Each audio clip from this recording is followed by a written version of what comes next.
Gusto mo bang hahabulin kanya lalo at ikaw lang ang mamahalin niya habang buhay at hindi na siya maghanap ng iba? Ang ritual na ito ay para lang sa taong maniniwala. Ang kailangan sa ritual na ito: papel, panulat, plastik, isang butil na bawang. Pwede mo ito gawin sa iyong karelasyon o ka-LDR.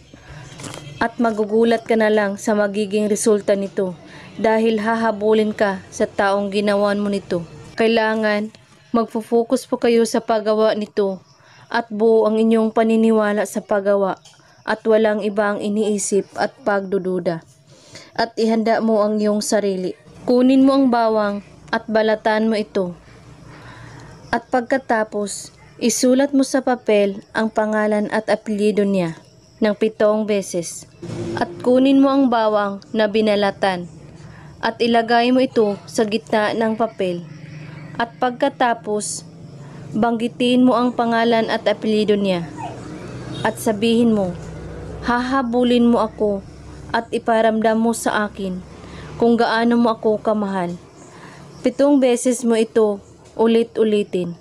At pagkatapos, ibalot mo ang bawang sa papel at ilagay ito sa plastic na maliit at ilagay ito sa inyong damitan or cabinet. Kinabukasan, kunin mo ito at ibahon ito sa lupa. Kapag sumibol ang bawang, ay matutuwa ka na dahil unti-unti nang matutupad ang iyong mga kahilingan sa buhay. At hayaan mo lang ito. Gawin ito sa Friday lamang, kahit anong oras at araw.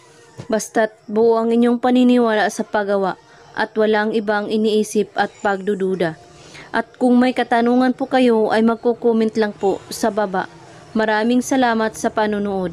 May God bless us all.